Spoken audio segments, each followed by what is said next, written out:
Ahoy there, you jabronis. Welcome to Create and Destroy. I'm your host, Dan Donnarumma, and this is episode number 14.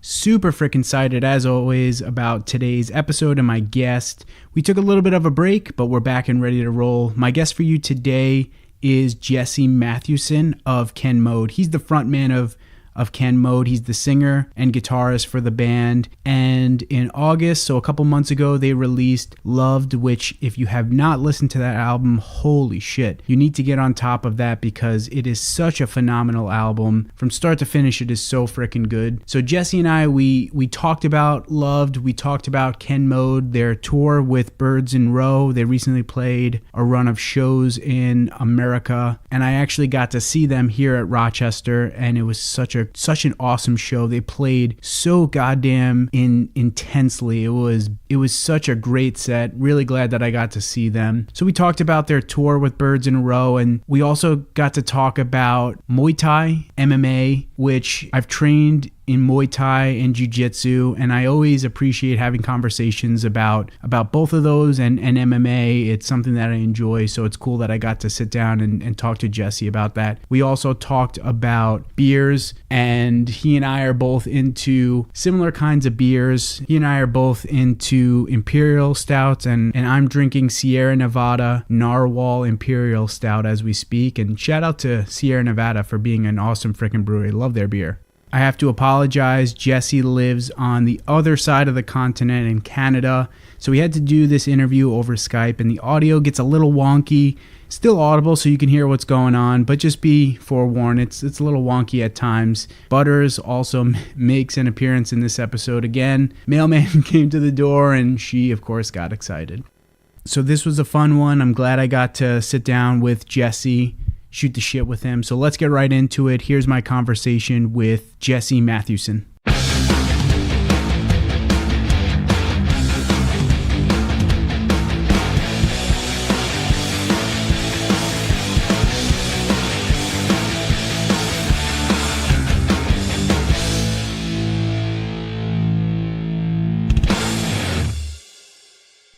Well, Jessie, thanks so much for taking time to sit down and do this with me. I really appreciate it. How's everything going? Going okay. Been home for just over a week since the last tour finished, so it's been a little interesting trying to catch up on some of the work that we could get finished in between tours, because the experiment that we thought we were going to succeed at during the last tour didn't really work out the way we'd hoped.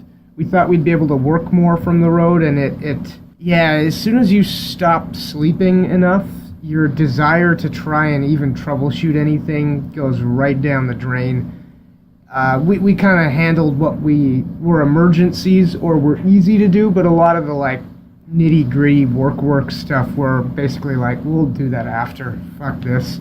On tour, how much sleep do you typically get? It ultimately depends on the amount of driving you have to do the next day / that night. I'd say probably average was 6 hours, which for me is generally not enough. Although physically speaking, I'm not as active on tour as I am at home. So when I'm at home, I usually need 8 hours to feel human. But that's because I'm training Muay Thai for 2 hours a day anyway, so... Yeah, on tour, I don't know, it's weird. You kind of get stuck in this cycle of not sleeping enough, and then you're kind of sitting around in a van all day, and then you have this one explosive activity that lasts for about an hour, and then you go back into the van and you drive, and it starts to wear on you. I personally need more consistent exercise to kind of keep my mental capacities working the way they're supposed to, and you don't have time to properly do it on the road, and I always feel run down just from the lack of sleep.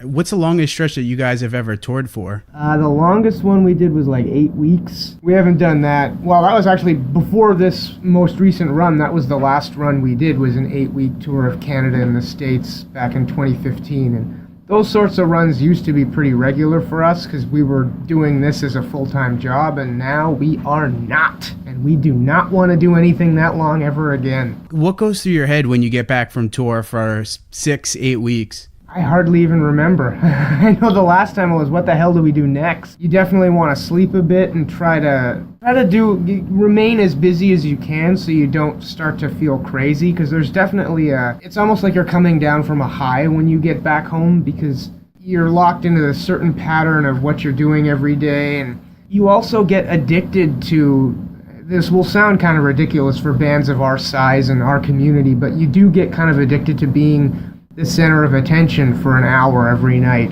and meeting people and talking to people who care about the things that you do, like to a degree that most normal people don't really understand, and you do get kind of high on that. And then when you go home and nobody gives a shit whether you get out of bed or not, it's an adjustment that you have to wrap your head around. I always feel funny talking about that, but it's a very real thing, and a lot of bands do kind of get post-tour depressions. And I feel like we had no part of that this time, granted largely because we've only been back for a week, and we're also, like, we leave on Tuesday to go to Europe. Yeah, I got to see you guys when you came out and played in Rochester with Birds in Row, and that's the first time I've actually had the chance to see you guys play, and I was super impressed by your set. But you guys got to play a bunch of shows with Birds in Row. What's it like to tour with those dudes? It was a lot of fun. It was funny because leading up to the U.S. run, it was one of those things where we booked 2 tours with them in a row back to back without ever having met them. So there's an inherent risk in that, where if you don't get along with a band, like, what the hell are you going to do on the second run when you're stuck with them again? Generally speaking, I think we're usually pretty lucky when within the community you gravitate toward bands that you think you might have a little bit more in common with anyway. Like, if they were a band that sang about partying and doing drugs all the time, we probably wouldn't have wanted to tour with them for even one run, because we're just a bunch of nerds who our biggest thrill with showing up to a town is, where do you get the best donuts, or where can we get barbecue, and I want to try and pick up a couple craft beers for back home. Ooh. We kind of lucked out. They're really, really nice guys, and they had the similar mentality to us, even though they're a bunch of vegans and we're not. Yeah, like I said, that was the first time I got to see you guys play. I was super, super impressed by your set. You guys sounded super tight, and the intensity from everyone in the band was crazy. Is that how you guys have always set out to perform, is very, very intensely? You got to make it look like it sounds, right? I think that was a David Lee Roth quote from like the 70s or 80s, and I know Henry Rollins always used to like citing that quote too, and that's very much always been a part of what this band's been about. It's the whole mantra has always been trying to express a certain intense feeling that it comes naturally to us, and especially now as we've matured in age and kind of quite literally grew up within this band, and you start to manage yourself as an adult human and being able to compartmentalize everything, where now it's very much like the most poisonous aspects of our personalities and emotional psychology is what we put into this band. So it needs to be an intense live show, because the songs are intense, the feelings are intense, and we're trying to get something out that is unhealthy. Yeah, and I think what makes it even more impressive is that, you know, you guys are all up there playing like madmen, and you're playing guitar and singing at the same time. I have difficulty just playing guitar, and seeing you up there playing and singing and then looking like a lunatic, I was super impressed by that. Is it difficult for you to stay, you know, to keep up with what you need to be playing? Nah, you just gotta practice. That's really all it comes down to. I started as a vocalist in this band simply because we couldn't find anyone that we liked the sound of. And granted, like, a lot of the influences I've had over the years, even from the beginning, like the Melvins and Unsane and Drive Like Jehu, where all their front people played guitar too. I don't even know what I'd do. I mean, if I was just a vocalist, like, I'd have to become like a half vocalist, half pro wrestler or something like that to keep myself entertained. And now, yeah, you guys have been making music for a super long time. When did you guys form as a band? 1999. That's crazy. It's one of those, well, I guess not technically high school band because we formed right after I finished high school, but it's kind of like your high school band that just never broke up. That's crazy and awesome. And where did the name Ken Mode come from? It's a quote that actually Henry Rollins came up with in his book, the memoirs, Get in the Van, about Black Flag. And it was when their My War album came out and they finally got out of the legal battles that they'd been trapped in for like the previous, I think it was 2 years. And they were able to finally put out a record and it gave them a reason to tour again. But that was the mentality they had when they took to the stage, is they were out there to kill everyone now. They were in Ken mode all the time. So I read that as a 17-year-old and thought that was pretty cool. So we rolled with it. That's awesome, man. And yeah, so you guys have been playing for about 20 years. And aside from the fact that you're older, how would you say that your band differs now from when you first formed? There's definitely a certain maturity behind being able to execute the originally intended emotional baggage that we're trying to target with the material. Even just generally down to the project management of everything. You learn how to do things better, and well, hell, like now we actually help with business management for other touring bands. So I think it's an understanding of what you want out of it and how to execute it. That is the biggest thing with remaining in a band. You'd hope that you'd get better at that, and I think we're far better at that than we ever were. What's it like being in a band with your brother Shane? It provides a sense of security. Without someone like him, this would have broken up a long time ago. So for me, it's just kind of a natural extension. Like he's been my best friend since he was born. So it just makes sense to play music with him. And in terms of like the business side and everything there, like if you can't trust the people you're working with, I don't see a point in working with them, and he's one of the few people that I trust unconditionally in this world. That's so awesome. Yeah, my brother and I are super close. He does not like any of the music that I listen to, and I think that's so awesome that you and your brother play music together, because I feel like if my brother were into the same music, I would definitely want to play in a band with him as well. What went wrong with him? I don't know, man. He like doesn't even listen to music now. He's a weirdo. Shane honestly doesn't really seek out and listen to a ton of music either. He because we work together in the same office, and I'm always playing music, and he generally isn't as interested in seeking things out, and is basically a fan by proxy because I'm so obsessive about things. So he gets exposed to all kinds of new stuff constantly, but I don't think he really cares.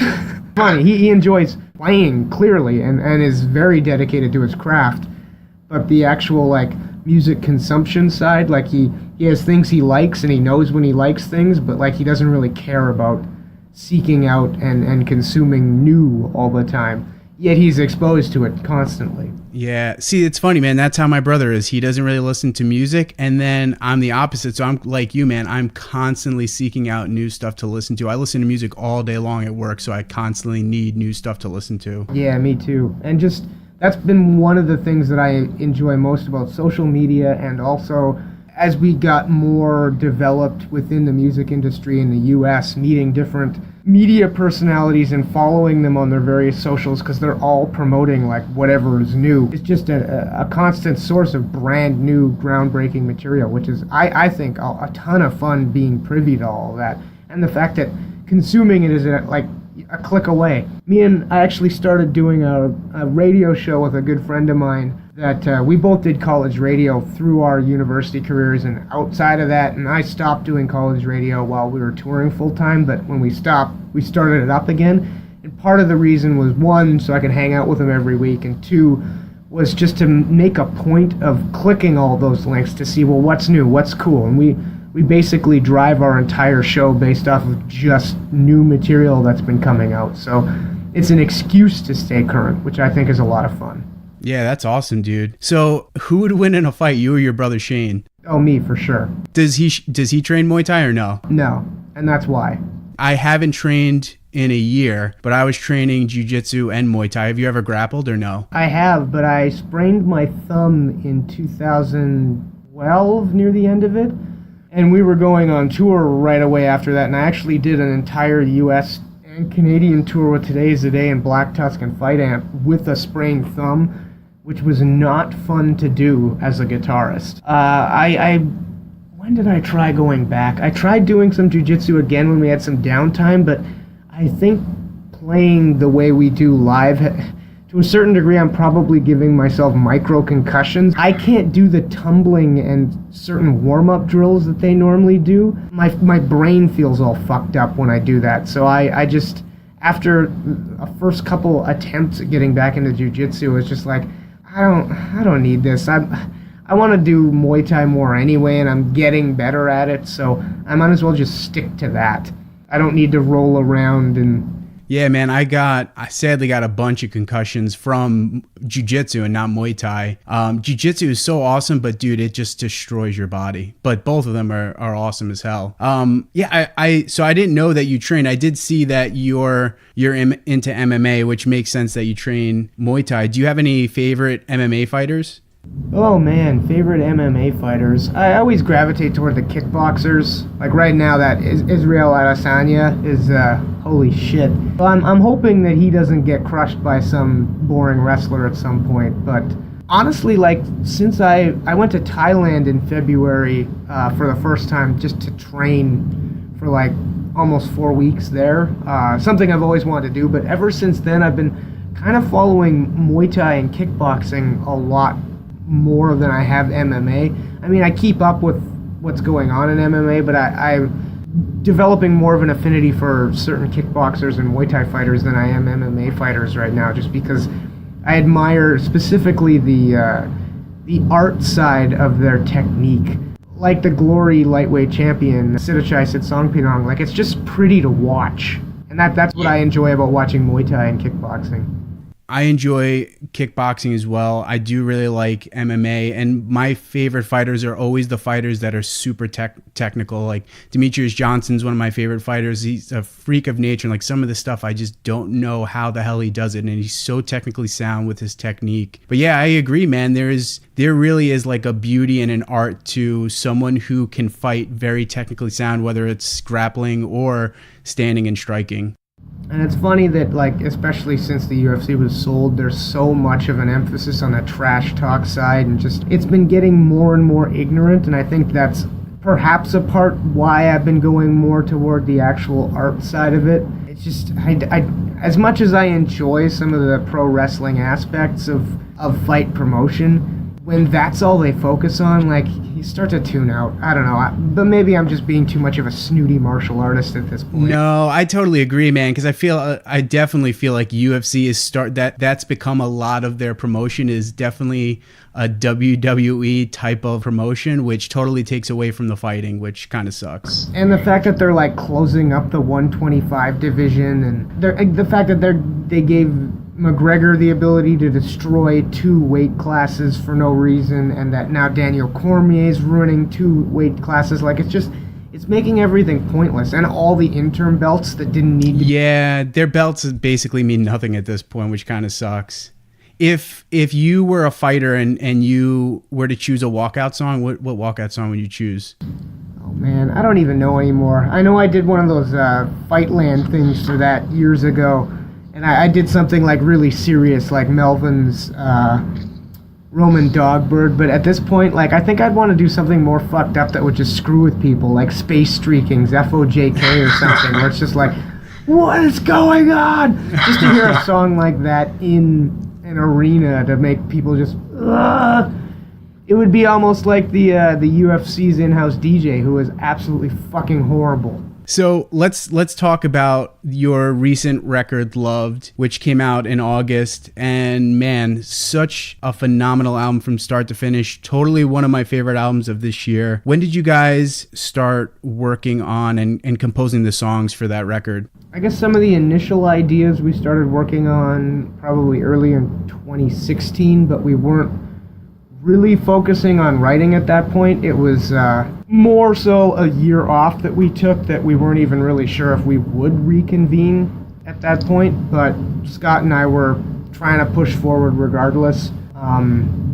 we got serious like the beginning of 2017, and actually probably put together 3/4 of the album in the first like 5 months of that year. And it's funny that I've mentioned this in a bunch of other interviews. The timing of when Randy Ortiz made the cover, well, what would become the cover, he released that back near the end of 2016. So it's almost like, and I have been saying this, the cover itself influenced a lot of the writing. As soon as I saw that piece of his, I told the guys, like, I want this to be the cover of our next record. And we kind of treated it as like an artistic arms race where we had to make stuff that would live up to that ghoulish piece.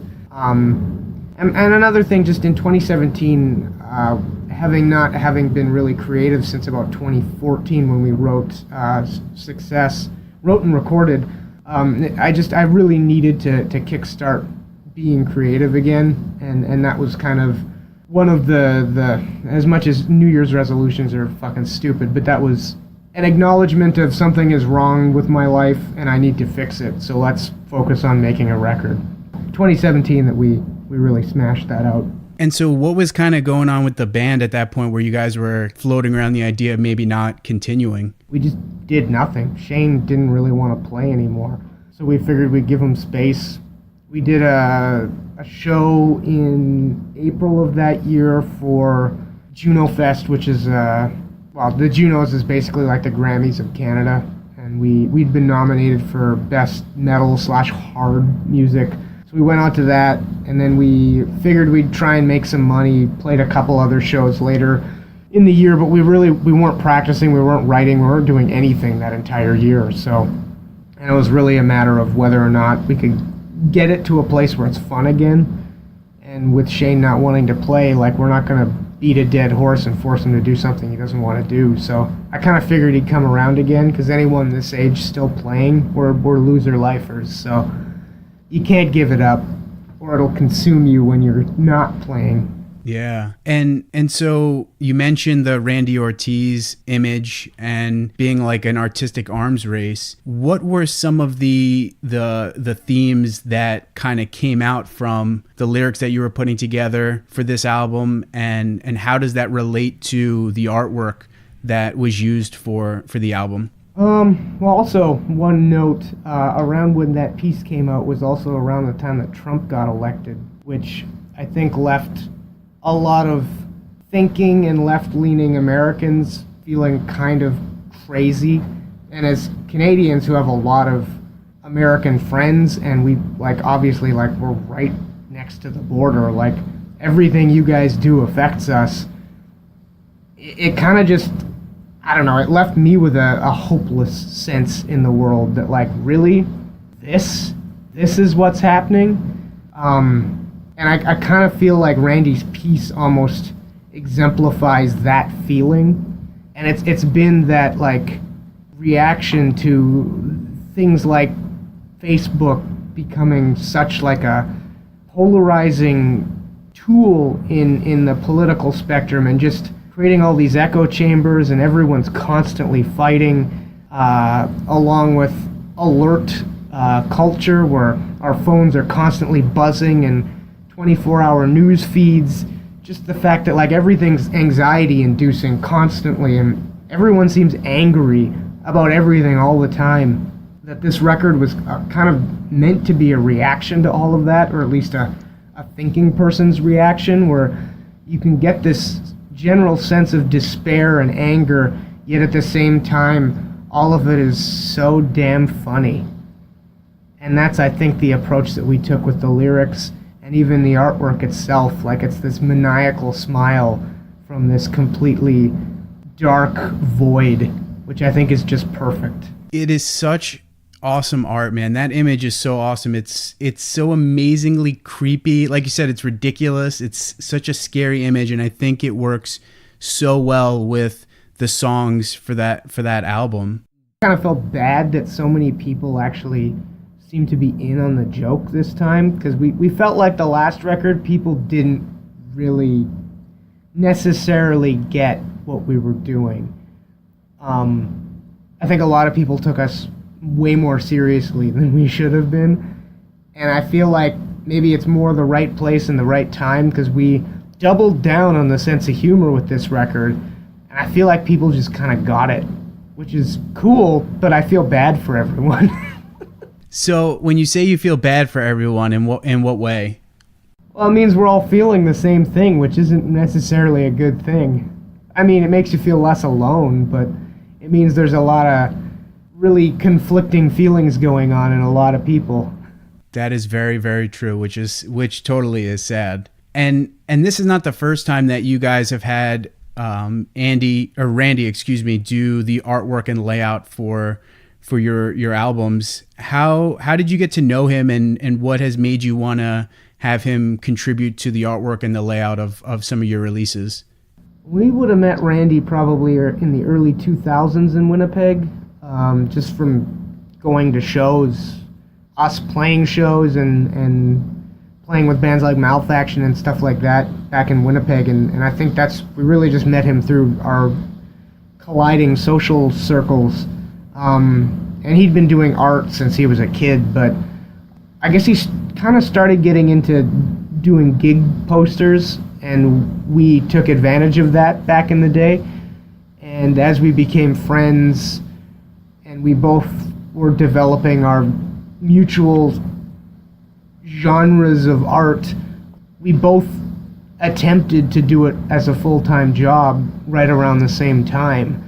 So we've had this weird kind of kinship with him, particularly throughout that process of trying to make sense of making art as a full-time job.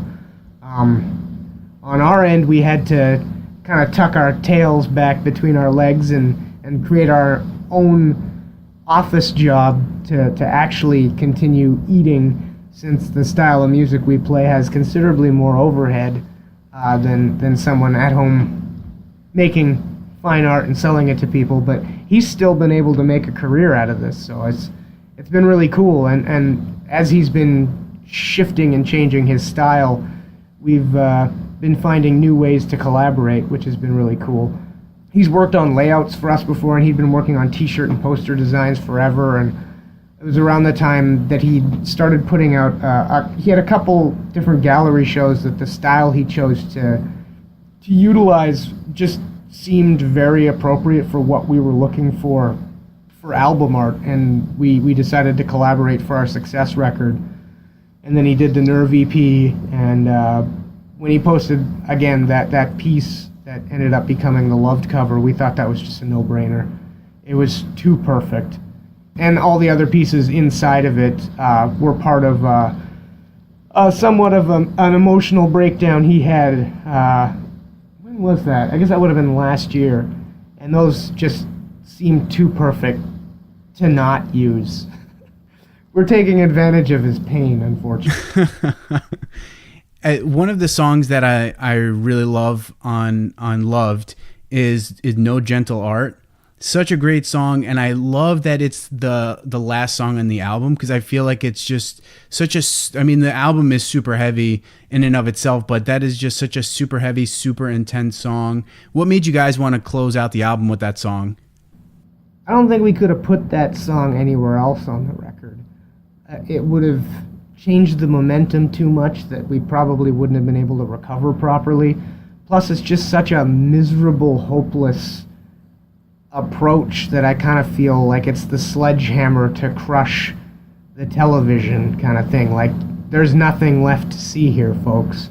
And it's become a perfect set closer as a result, too. Because it's with the crashing chains and smashing horseshoes on the ground and the octave pedal and playing along to a drum machine with organic drums. Like, there's really no coming back from that. That is the climax. So you guys had so you said a drum machine, you had the drums going. What are some other things that you had said that you used for that song?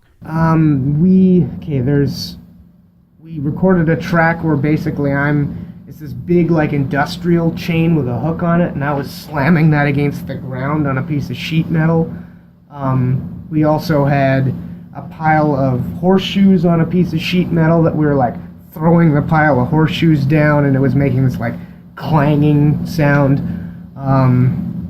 We had a drum machine in the entire second half of the track that we were playing along to. What else do we have? There are so many guitars on that last part that, like, there are layers of feedback that were intertwined in, guitar tracks that had octave pedals done on them. It's, yeah, I know when Andrew was mixing it, it was a real mess of noise that he had to kind of navigate through, which I think he did an expert job on that. That's so cool, man. How did you, like, what made you guys want to inject things like horseshoes and you whipping a damn chain on a piece of sheet metal into that track? We just kind of wanted to mess around with percussive ideas on that one. And it was from the influence of some of the more industrial bands from like the 80s and 90s. Some of the shit that the Swans were doing back in the early 80s and Ice Streisand, Neubauten, stuff like that. We just thought that'd be kind of cool to see what we could do with that.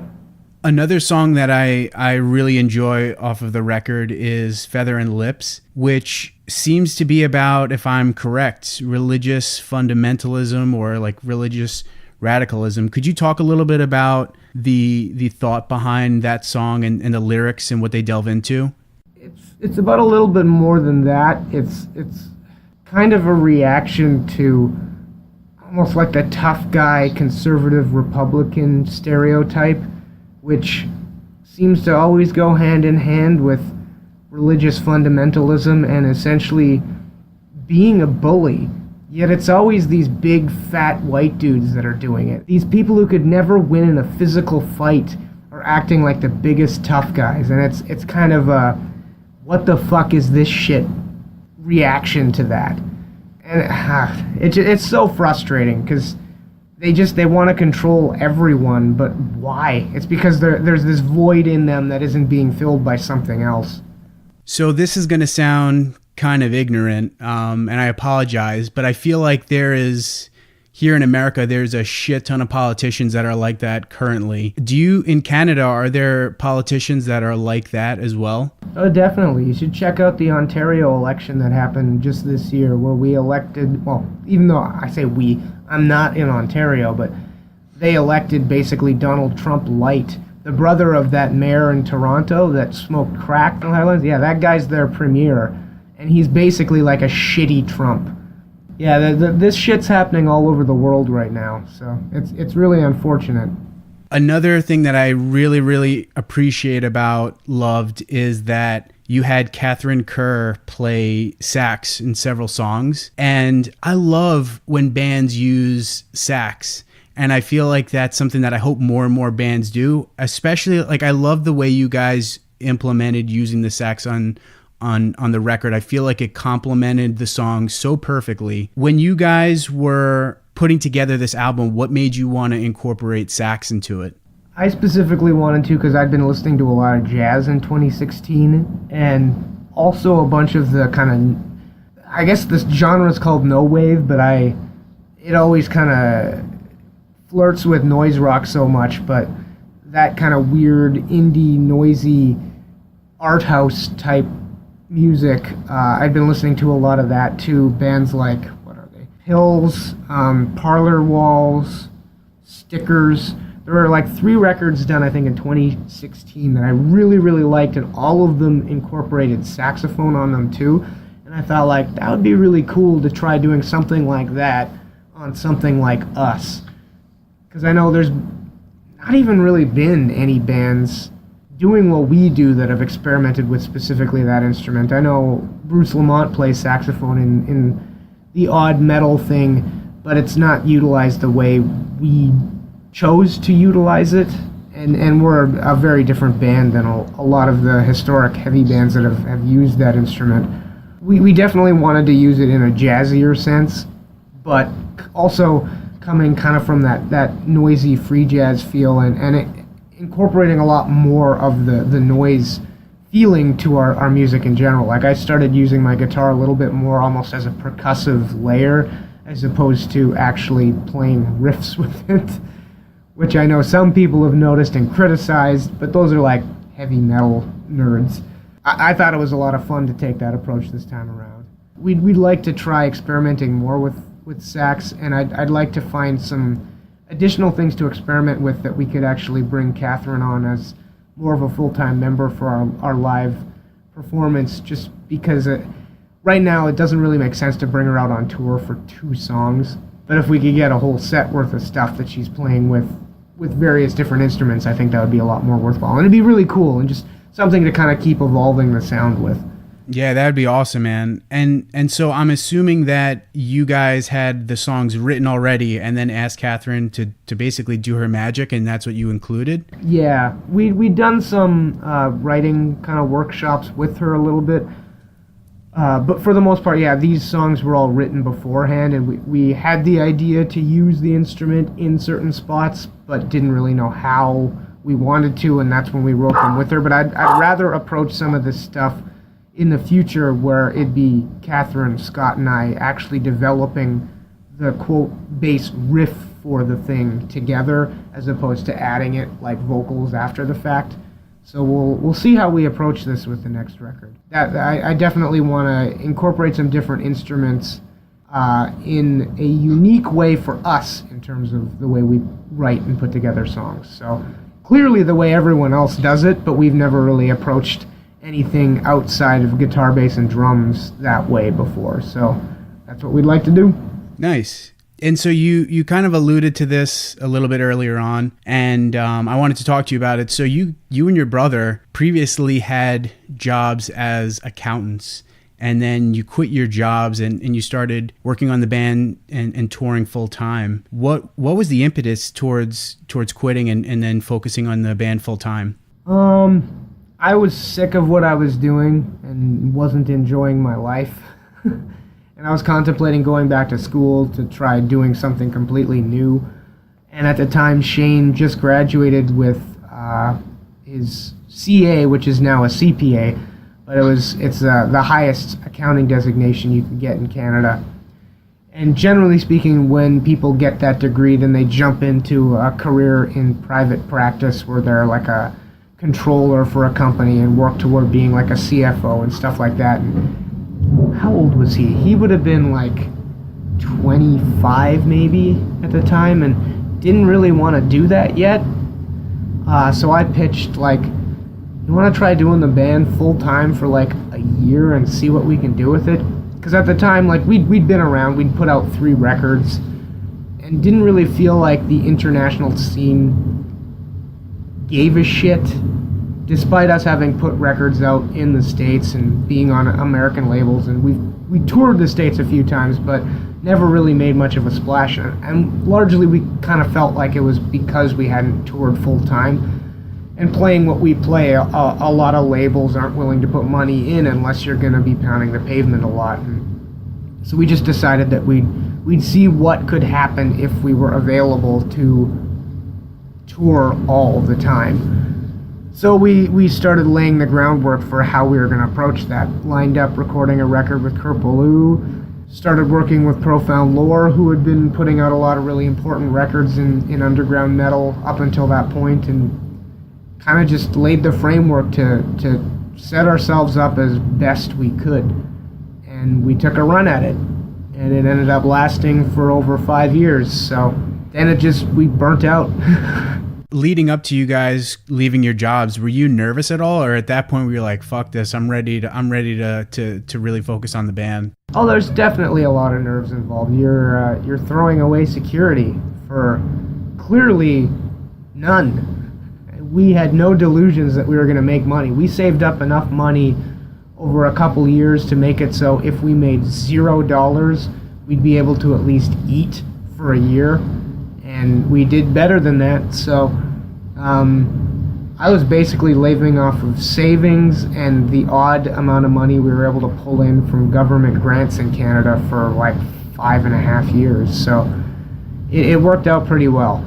Granted, it was very meager living. We weren't living lavishly or eating sushi twice a week, but we did what we could to continue building the project. And I think that's one of the things that people need to keep in mind if you're trying to push your art in any way, is it's gonna be tough, regardless of how well it goes. It's gonna be tough.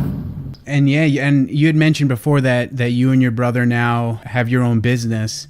Is it more difficult to focus on the band while you're working for someone else, or juggling working on the band while you guys are business owners?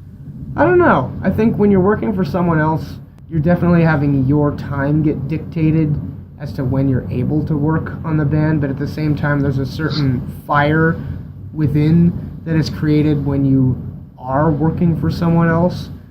That's your time for release.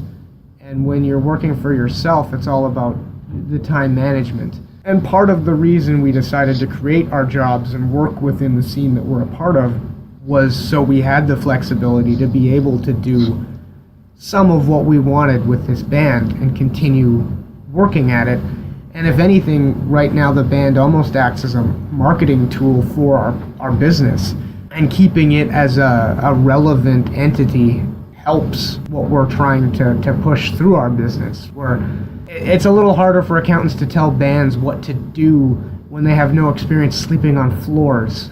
And we've lived that life for way longer than we should have. Yeah, what type of services does your business provide? Basically, full-scale business management services for touring bands. And part of the point of why we wanted to do that is that we have all these tools that we learned both through what we went to school for and just our own experience in running our own band, that we were doing all these high-level things that for a band of our size, it really didn't make sense.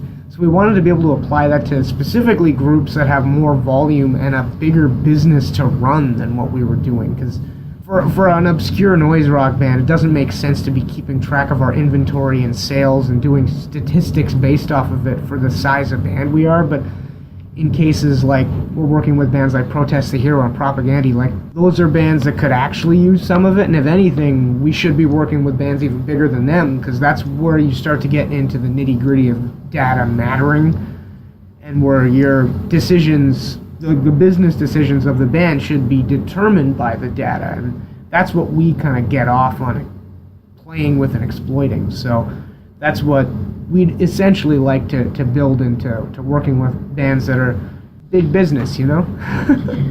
I'm just thinking here as you're talking about this stuff, like even for, a band like Ken Mode, do you think it's harder to make money in 2018 playing the music that Ken Mode is playing as opposed to 1999? I have no idea, because we have no experience in making any money in 1999. From a selling records perspective, it probably would have been easier to make a little bit of money off of it, but the touring side is so much easier to do now than back then. Granted, everyone needs to make money off of touring, so it's more competitive now than ever. I think in terms of the actual business execution, everything is way easier now. But yeah, it's a very competitive business to be in. And particularly when you're competing with people who don't care whether they make money or not, it makes it tough. What would you say is one of your favorite songs to perform, regardless of the album that it's on? Well, I still enjoy playing the Terror Pulse. That's one of my favorites to play live. And Illusion of Dignity has become one of my favorites to play, period. I love the vibe of that song, the way everything came together. It's definitely one of my favorite songs we've ever made. Nice. And so, yeah, you had mentioned, coming to towns and trying to get some craft beer. What's your favorite kind of beer to drink, or style of beer? Pound for pound, I'd say Imperial Stouts, but I can't drink very much of them. We do beer nights here with a couple friends of ours who are also really into the beer scene, and those are definitely the main thing that we all like to contribute. But like after, you can't drink a ton of it, and the way it makes you feel the next day too is dreadful. It's more so from like a bloating and gassiness. Them and sours are probably my two favorite, at least to collect kind of while we're on tour, because you can age them. It's just the variety of what you can pick up, especially all throughout America, is so cool. I'm the type who might have one or two max in an evening, but if I'm going to have something, I want it to be good, and I want it to have flavor, so... I'm the same way, man. So same thing with me. I don't like to drink a ton of beers, but I love Imperial Stouts. My wife is super into sours. I also love porters. Those stouts and porters are probably my two favorite styles of beer. And what would you say are some of your favorite Canadian breweries? Canadian. Pound for pound, I'd say Bellwoods from Toronto is one of the better ones that I've experienced. We don't even get that in Manitoba, but every time I've been out to Toronto, we've picked up a few, and I don't think I've ever had a bad one from them to date. So I wish we'd get them in Manitoba. I know we get Collective Arts now, who's starting to break into the... In fact, I saw Collective Arts in Rochester when I went to, what was it, Beerland or something? Was it Beers of the World? Beers of the World. Yeah, Collective Arts does some good stuff too. I don't think I've really had a bad beer from them either. Yeah, I don't think I've tried them before. It's worth checking out. I don't know if they do anything that would necessarily impress an American palate, because you guys have so much stuff that is available all the time. But from a Manitoba side of things, like some of the styles they're doing are very tasty and probably better than the stuff I can get in the West. But yeah, Bellwoods. I know I saw Bellwoods in Beers of the World. They what are some of their main ones? I just picked up a couple. They do one called a Mylar Shark. That's a really good double IPA. Donkey Venom, I think, is a style of their sours that I think I saw in Beers of the World, which is supposed to be really good. I got a couple of those, but I haven't opened them yet. I've heard they're delicious. Yeah, Bellwoods is worth checking out, particularly being in Rochester where you can actually get that stuff. Yeah, nice, dude. And then what about American breweries? Oh, God. There's too many to list. America destroys me. It's off the ones from Michigan, like Founders and Bell. Oh, dude, Founders is one of my favorites. What is it, Bell's? Bell's is good. Three Floyds from Indiana, but basically it's Chicago. Surly in Minnesota. We actually do get that in Manitoba. All the Prairie stuff out of Oklahoma. I bought a bunch of that while I was in Rochester because I'd had them before because of friends of mine that picked them up in the States. And yeah, their Prairie Imperial Stout and Prairie Bomb and all that stuff is just, ugh. America's got too much. A friend of ours worked at, Creative Creatures, I think, out of Athens, Georgia, which everything I've had from them so far has been delicious. Yeah, America's just, every time I talk about American craft beer, and particularly to like Europeans, they get bummed out because Europe, they have an ego about their beer, and they still think it's like 15 years ago where Europe has the best beer. And when you tell them that America surpassed them and has way better beer, they get so bummed out. And I think that's also part of their like bias against the States, which how could they do something better than us? Have you ever had Southern Tier before? Yes, I believe I have. They're one of my favorites. I really enjoy. They have several like porters that I really like of theirs. Mm-hmm. So yeah, you had mentioned at the beginning you finished up your first leg of the tour with Birds in Row, and you guys are going to be heading out on the road with them again, going to Europe. After that, do you guys have anything planned? Being worked on. A couple festivals that we're supposed to be doing at the end of May that haven't been announced yet, and we're trying to plan some dates around that, and we probably want to go down to Texas at some point next year before our work visas run out. Probably going back to Europe again. We're generally going to try and do more little short runs that we can kind of manage in conjunction with our actual company. Being out for 3 weeks was a little tricky. It was by around the end of week 2, we were a little bit burnt out and starting to notice that, yeah, there's some stuff we need to take care of. So if we can do more little 2-week runs, that would be cool. And hopefully that'll kind of extend the life cycle of this album too a bit. Just in that it'll take longer for us to get to a lot of places. So hell yeah, dude. So overall, how would you say 2018 has been for Ken Mode? Surprisingly good. We knew it would be a crapshoot, that it would either... Well, I guess it could have gone anyway. It could have gone terribly. It could have been business as usual, or it could have been a bump up. And it's been pleasant to see that taking time away was good for the band.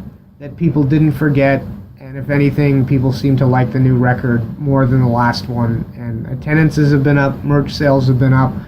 Almost everything about this last US run was the best we've ever had. So thank you, America, for still giving a shit. And you'd mentioned you're like me. You listen to a ton of music all day long. What have you been listening to lately? That's been a problem. There hasn't been a ton of stuff this year that's really made me feel crazy about it. What have I been listening to? I know I've been digging that Imperial Triumphant. I finally got a chance to give the new Daughters a proper shot this week, and I've been enjoying that. Nice. A lot of Been downloading a lot of pop and classic rock for tour. Just, it works well in the van. We listen to a lot of Taylor Swift and Lady Gaga, and it's just... Hell yeah. It's the best driving music, so... Yeah, Carly Rae man. Jepsen has a new one that's coming out that we're stoked on because her last two were great, so I downloaded her previous one and some older Taylor Swift. We need good pop.